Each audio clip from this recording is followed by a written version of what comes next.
Justin, you want to talk about the news? Let's do it. All right, let's start here with Gamescom. This is the European E3-ish type deal. But the main event is Gamescom Opening Night Live, or ONL, as they kept trying to say, which you can't make that a thing. It's not a thing. So Gamescom Opening Night Live was hosted by I thought it was Jeff Keighley. I thought it was like, for a second I was like, wait, is this on OAN? And I was like, no, it can't be. It was. What's OAN? Isn't that like conservative group? Let me just check to make sure I'm not saying it wrong. One American News Network. Your News. Oh no, yeah. fuck those people. Yeah, that well. So whenever they kept saying that, I was like, that's a weird partnership. This year we're partnering with fucking Ted piece of shit Cruz. I think that's his middle name. I haven't looked it up. I don't care to do any research on him. Anyway, Gamescom Opening Night Live 2022, hosted by Jeff Keighley. Justin, since we've started doing this, I think every single one of Jeff Keighley's shows has gotten worse. This was 2 hours long. I watched the whole thing, and there are 3 things to talk about from it. What did you think? General thoughts of this show? We'll go over the biggest headlines here, but I think this stuff is good for video games. And I know like the idea that this is a long production can be a negative thing, but I always think that giving video games a stage like this, and the more professional these stages can be and the bigger that they can be, that is not a bad thing. Maybe Agreed. It's bad if you have to watch every moment of it and cover every moment of it, but I still think there is like the ability to drum up interest in something like Gamescom.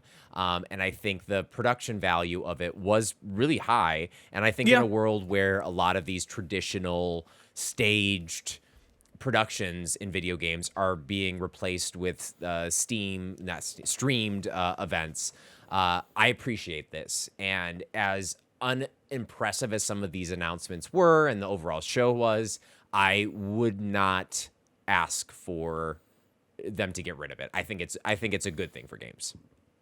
I know what you mean, and I'm not even like referring to like the quality of the things that were announced, because I think it was pretty much on par with like Game Awards or even Summer Games Fest, where there is a handful of things where you go like, oh, that was pretty cool, but then other than that, it's just like a lot of other stuff. I guess I don't know, like, I don't mean to talk smack about the man. I just find Jeff Keighley to be kind of like a charisma vacuum.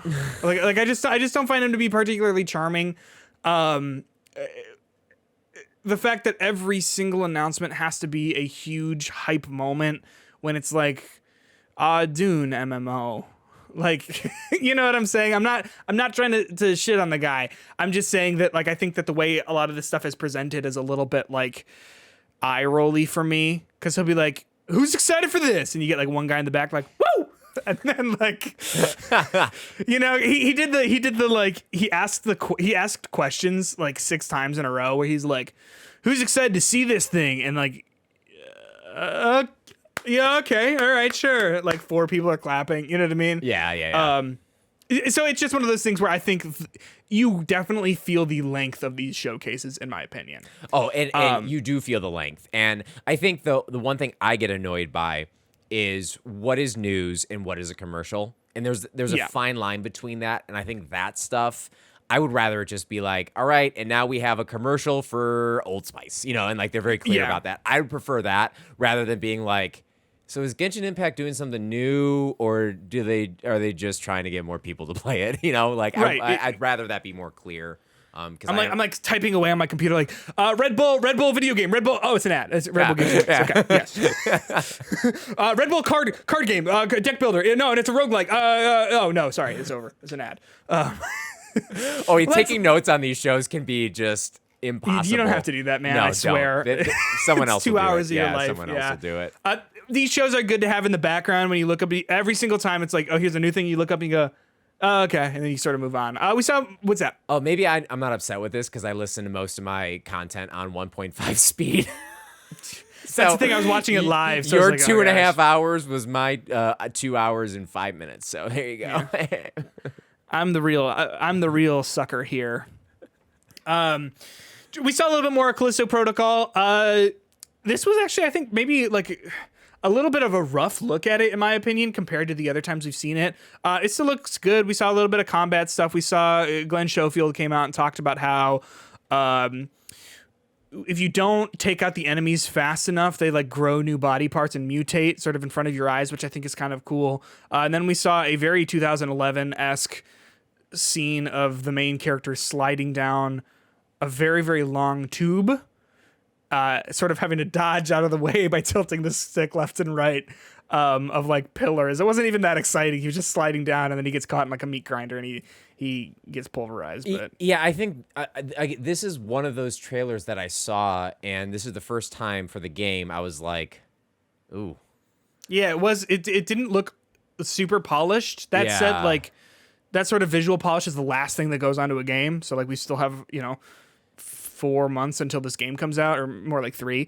But it was one of those things where it's like, maybe we don't need to see more of this if this is what it's going to look like. And if we're going to see like sequences like this that are just like run of the mill, like, oh, he's sliding down, like it's like a Tomb Raider-esque sort of thing. But and this is not like me like being a conspiracy theorist here, but this would be something that after seeing this, I wouldn't be surprised if it got pushed back a few months.